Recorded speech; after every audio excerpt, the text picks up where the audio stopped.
이 시간 각자의 처소에서 예배드리시는 수정동교회 성도 여러분 안녕하십니까? 예배 전에 먼저 주변을 정돈하시고 경건한 마음으로 예배에 참여해 주시기 바랍니다. 오늘은 오순절 후 15번째 주일입니다. 이제 수정동교회 주일 예배를 시작하겠습니다. 다 함께 묵상으로 기도하시겠습니다. 여호와는 위대하시니 우리 하나님의 성 거룩한 산에서 극진히 찬양 받으시리로다. 터가 높고 아름다워 온 세계가 즐거워하며 큰 왕의 성 곧 북방에 있는 시온 산이 그러하도다. 아멘. 사랑의 하나님, 저희들이 정성껏 예배하오니 이곳에 오셔서 예배를 받아 주옵소서. 우리의 죄를 대속하시기 위하여 흘리신 예수님의 보혈이 이 성전에 가득하게 하시고 구원의 은혜가 예배를 통하여 강물처럼 흐르게 하여 주옵소서. 보혜사 성령님께서 친히 우리 마음에 함께 계셔서 큰 힘과 능력을 주옵소서. 이 예배를 통하여 우리의 영혼이 거듭나게 하시고 새 힘과 용기를 얻어서 슬픔도 두려움도 넉넉히 이길 수 있도록 강건하게 변화시켜 주옵소서. 언제나 우리와 함께 하시며 우리의 예배를 기쁘게 받아주시는 예수님의 이름으로 기원하옵나이다. 아멘. 이제 다 함께 찬송가 218장을 부르시겠습니다. 사도신경으로 우리의 신앙을 고백하겠습니다. 나는 전능하신 아버지 하나님, 천지의 창조주를 믿습니다. 나는 그의 유일하신 아들, 우리 주 예수 그리스도를 믿습니다. 그는 성령으로 잉태되어 동정녀 마리아에게서 나시고 본디오 빌라도에게 고난을 받아 십자가에 못 박혀 죽으시고 장사된 지 사흘 만에 죽은 자 가운데서 다시 살아나셨으며 하늘에 오르시어 전능하신 아버지 하나님 우편에 앉아 계시다가 거기로부터 살아있는 자와 죽은 자를 심판하러 오십니다. 나는 성령을 믿으며 거룩한 공교회와 성도의 교제와 죄를 용서받는 것과 몸의 부활과 영생을 믿습니다. 아멘. 이제 다 함께 공동 기도문에 따라 기도하시겠습니다. 창조주 하나님, 하나님께서는 생명을 창조하시고 구원하시는 분인 줄 믿습니다. 코로나19의 고난 속에서 우리를 향한 하나님의 뜻을 분별하게 하옵소서. 고통 가운데 있는 이웃과 함께 울고 그들의 아픔을 불쌍히 여기어 살피라는 것이 하나님의 뜻인 줄 믿습니다. 고난 가운데서도 기뻐하며 근심에서 벗어나 감사함으로 기도하라는 것이 하나님의 뜻인 줄 믿습니다. 우리가 이에 응답하는 삶을 결단하고 기쁨으로 행하게 하옵소서. 그리하여 우리의 기쁨이 세상의 기쁨이 되게 하시고 우리의 소망이 세상을 구원하는 힘이 되게 하옵소서. 우리를 위해 십자가 순종의 삶을 사신 예수 그리스도의 이름으로 기도합니다. 아멘. 오늘 우리에게 주시는 하나님의 말씀은 마가복음 9장 28절에서 29절까지 말씀입니다. 신약성경 69쪽에 있습니다. 이제 제가 하나님의 말씀을 강독하겠습니다. 이것은 하나님의 말씀입니다. 하나님의 말씀에 경청하시기 바랍니다. 집에 들어가심에 제자들이 조용히 묻자오되 우리는 어찌하여 능히 귀신을 쫓아내지 못하였나이까? 이르시되 기도 외에 다른 곳으로는 이런 종류가 나갈 수 없느니라 하시니라. 아멘. 우리는 어찌하여 못하였나이까? 라는 제목으로 하나님의 말씀을 나누도록 하겠습니다. 다시 재확산의 위기 가운데 있던 코로나19 상황이 이제 조금은 진정 국면으로 접어들었습니다. 다시 온라인 영상 예배를 드릴 수밖에 없었던 안타까운 상황 속에서도 믿음의 자리를 견고히 지켜주신 성도님들께 감사를 드립니다. 언제부턴가 예배 앞에 대면이니 비대면이니 하는 단어가 민감하고 중요하게 사용되는 시대가 되었습니다. 목회자로서 마음이 너무 아픕니다. 세상을 살면서 믿음을 지키는 것이 얼마나 어려운지 이토록 실감나게 느꼈던 시간이 있었나 싶습니다.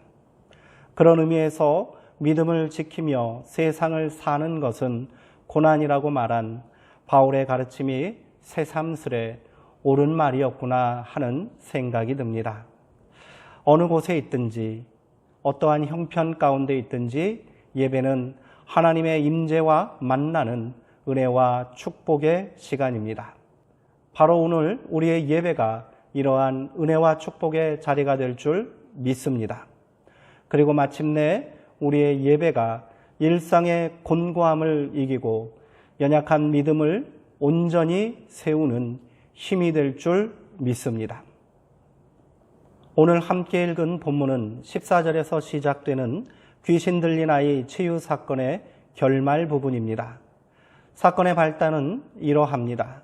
세 제자들과 함께 산에 오르신 예수님께서 산 아래로 내려왔을 때 나머지 제자들이 큰 무리에 둘러싸여 서기관들과 논쟁을 하는 장면이 연출됩니다.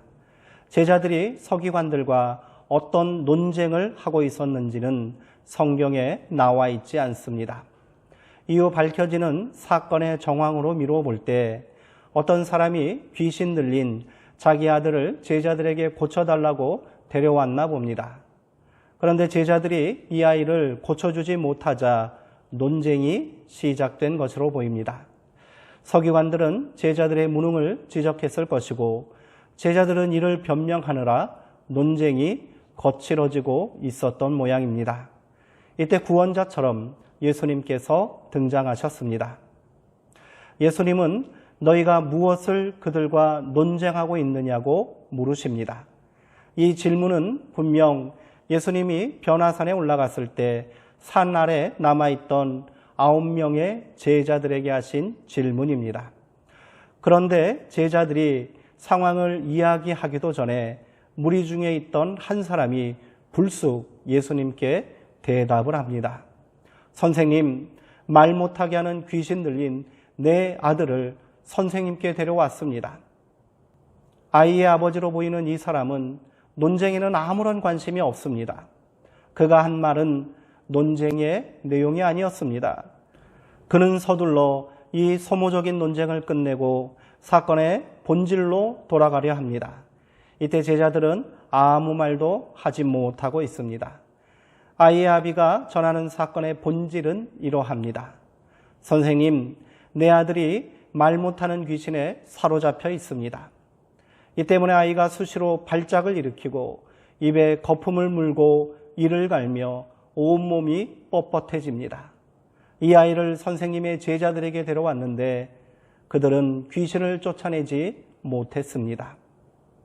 마치 의사 앞에서 환자의 증상을 자세히 설명하는 보호자처럼 귀신 들린 아이의 아버지는 예수님께 말하고 있습니다. 그리고 제자들의 무능함을 고발하고 있습니다. 이때 예수님께서는 이 믿음이 없는 세대여, 내가 언제까지 너희와 함께 있어야 하겠느냐? 내가 언제까지 너희를 참아야 한단 말이냐? 분노하셨습니다. 그리고 아이를 데려오라 말씀하십니다. 예수님의 분노는 헛된 논쟁을 벌이고 있던 자들을 향하고 있습니다. 논쟁의 당사자인 제자들과 서기관들, 그리고 이 논쟁을 무슨 재미난 구경거리처럼 지켜보고 있던 무리들입니다. 논쟁이 진행되는 동안 이 사건의 중심에 있어야 할 가여운 한 생명은 사라져버렸습니다. 논쟁은 승패가 갈리는 문제입니다. 서로의 옳고 그름을 따지고 서로 능력이 있느니 없느니 따지다 보면 본질은 사라지고 마는 것이 다반사입니다. 문제를 해결하는 것이 목적이 아니라 상대방을 굴복시키는 것이 목적이 되어버립니다. 오늘 우리가 살고 있는 세상의 모습도 다르지 않습니다.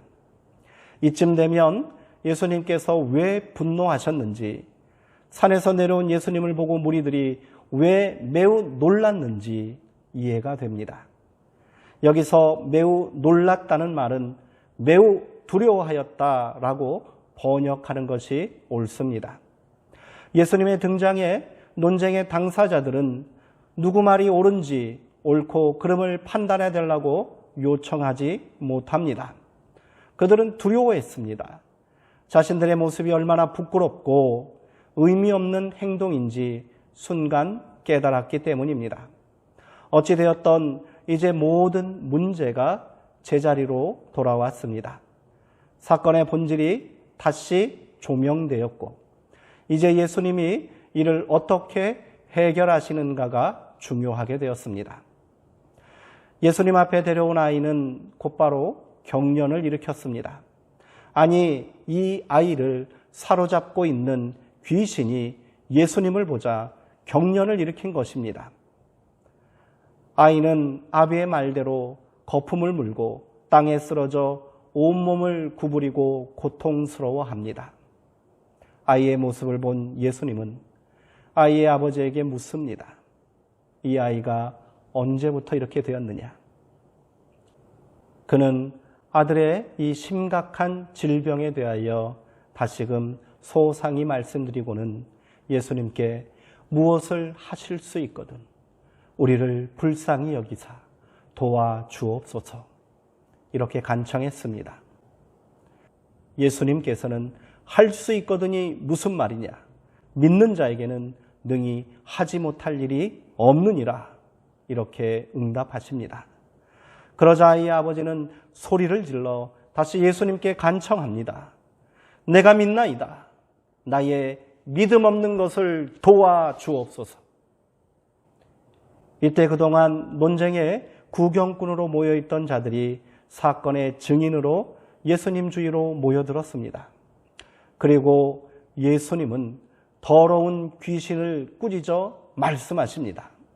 말 못하게 하고 못 듣게 하는 더러운 귀신아, 내가 내게 명하노니 그 아이에게서 나오고 다시 들어가지 말라. 그러자 귀신이 소리 지르며 최후의 발악을 하듯 심한 경련을 일으키고는 아이의 몸에서 빠져나갔습니다. 아이는 죽은 것 같이 되었다고 성경은 기록합니다. 이 광경을 목격하고 있던 자들은 아이가 죽었다고 수군거렸습니다. 여전히 믿음이 실종된 사람들의 모습입니다. 예수님은 조용히 아이의 손을 잡아 일으켜 세우시고 이 아이가 온전히 회복되었음을 증명해 보이셨습니다. 한바탕 요란한 사건이 끝이 나고 제자들이 예수님과 함께 집에 있을 때 조심스럽게 예수님에게 묻습니다. 우리는 어찌하여 능히 그 귀신을 쫓아내지 못한 것입니까? 예수님은 제자들에게 이렇게 답하셨습니다. 기도 외에 다른 것으로는 이런 종류가 나갈 수 없느니라. 오늘 본문은 복음서에 등장하는 수많은 기적사건 가운데서도 가장 극적이고 가장 많은 교훈을 주는 내용입니다. 그만큼 다양한 주제의 설교 본문으로도 많이 사용되는 말씀이지요. 그중 가장 대표적인 설교의 내용은 이러할 것입니다. 믿는 자에게는 불가능한 일이 없으니 기도하면 무엇이든지 다 할 수 있다. 이런 결론입니다. 참으로 용기를 주고 힘이 되는 말씀이 아닐 수 없습니다. 그러나 믿음이 무엇인지 깊이 고민하지 않고 무엇을 기도해야 하는지도 깨닫지 못한 채 그저 믿고 기도하면 다 이룰 수 있다는 식으로 본문을 이해한다면 크게 오해한 것입니다. 이런 설교와 믿음은 심각한 영적 혼란과 왜곡된 믿음을 가져올 수 있습니다. 여기서 우리는 믿는 자에게는 능히 하지 못할 일이 없느니라 라는 예수님의 말씀을 더 진지하게 고민해 보아야 합니다. 이 말씀에는 주어가 없습니다. 그래서 자기 입맛대로 믿음 있는 나는 능치 못한 일이 없으니 기도만 한다면 뭐든지 다 이룰 수 있다. 이렇게 모든 일을 할 수 있는 주체를 자기 자신으로 이해해 버립니다.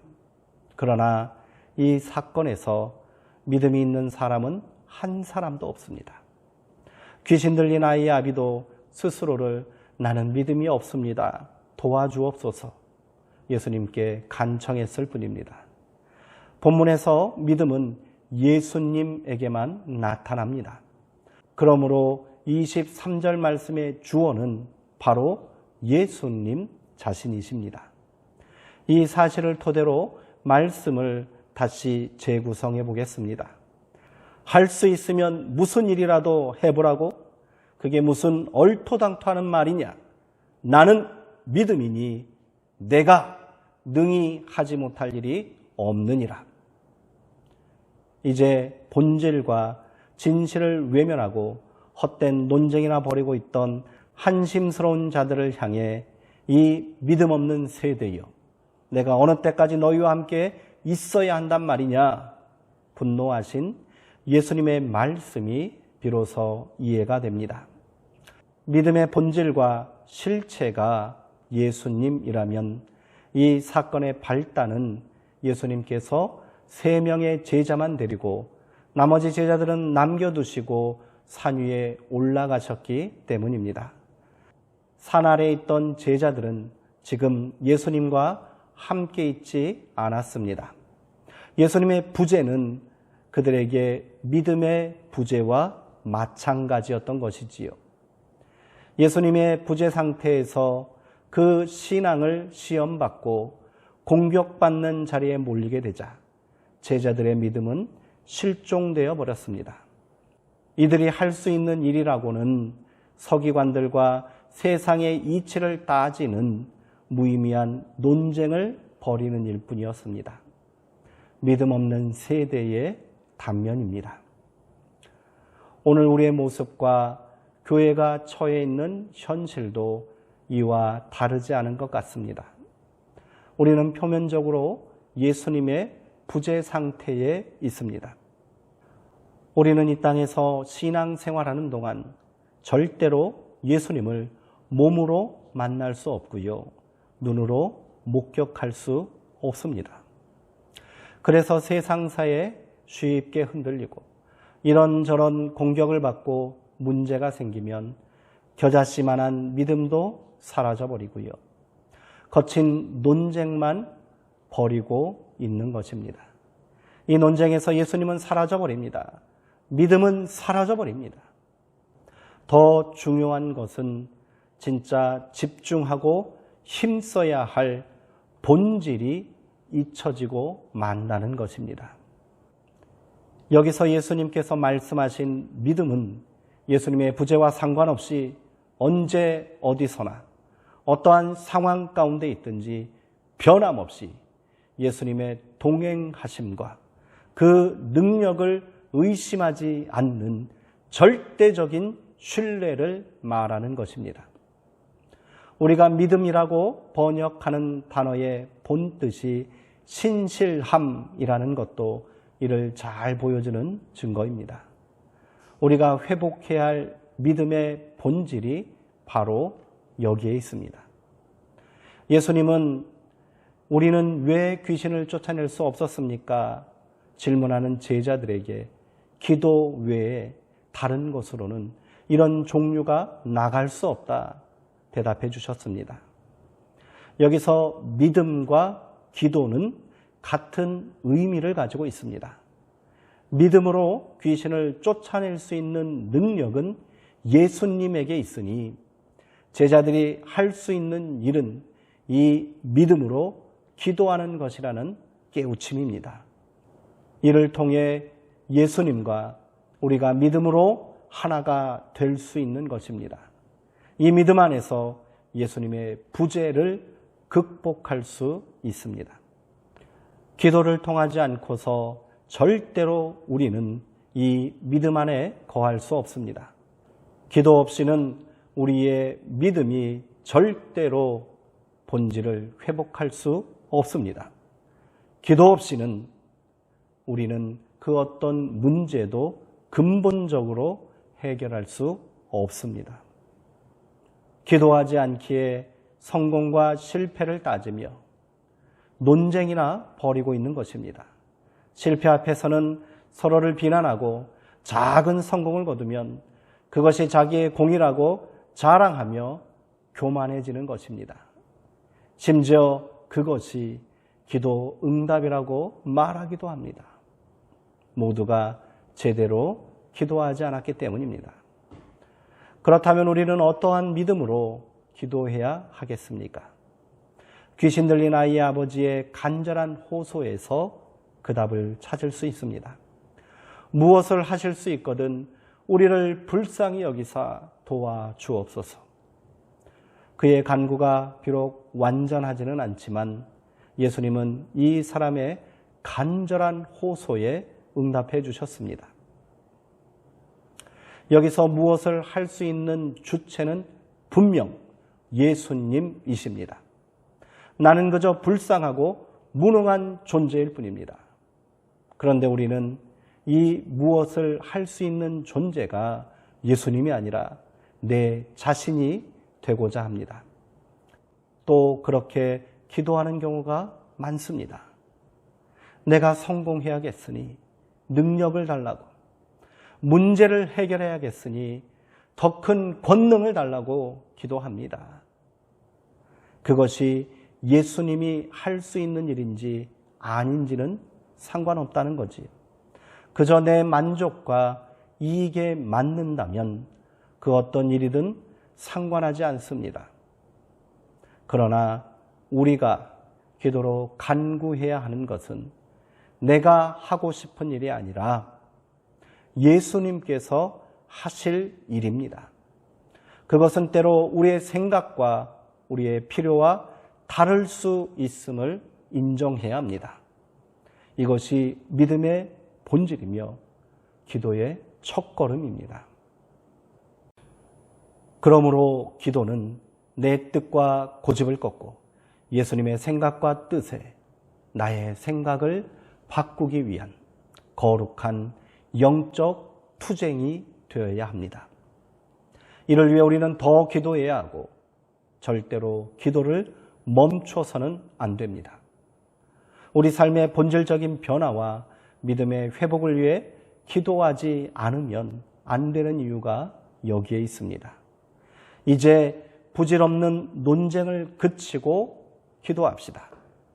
주님께서 일하실 수 있도록 믿음으로 기도하고 또 기도합시다.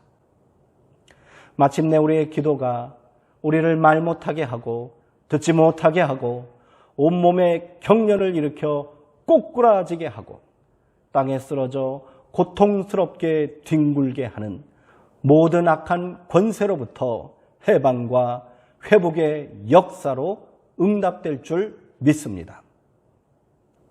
우리의 예배는 믿음의 주체이신 예수님을 만나는 자리이며 이렇게 만난 믿음이 우리의 일상 속에서 능력 있게 응답되도록 하는 것이 기도입니다. 지금이야말로 기도해야 할 때 아니겠습니까? 코로나19가 전 인류에게 던지는 메시지가 무엇인지, 이를 통해 하나님은 이 땅에 어떤 역사를 이루려 하시는지 알 수 없습니다. 그러기에 기도해야지요. 당장의 문제의 해결을 위해서가 아니라 도무지 피할 수 없는 고난에 직면하여 아무것도 알 수 없는 인생들이 그 연약함과 믿음 없음을 고백하고 주님의 도우심을 간구하며 기도해야 합니다. 그렇게 우리가 이 고난을 믿음으로 인내하고 견디다 보면 우리 안에 비틀어지고 어긋난 것들이 제 자리를 잡고 제어되지 않았던 우리의 욕망도 잠잠해질 줄 믿습니다. 그 시간 동안 우리의 믿음은 그만큼 더 자랄 것이고 진리에 조금 더 다가서게 될 것입니다. 기도하시겠습니다. 하나님, 우리의 믿음 없음을 불쌍히 여겨 주옵소서. 코로나19라는 전 인류적인 재난 앞에 인간은 모두가 연약하고 무기력한 존재임을 깨닫습니다.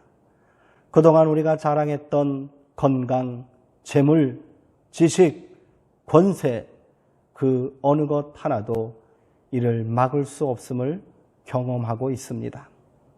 우리가 할 수 있는 일이라고는 그저 이 모든 사태가 잠잠해질 때까지 웅크리고 기다리는 것뿐입니다. 이 고난과 위기의 시대에 우리에게 믿음을 주시사 기도하게 하옵소서. 겸손히 주님의 도우심을 간구하였던 귀신 들린 아이 아비의 절박한 마음을 갖게 하옵소서.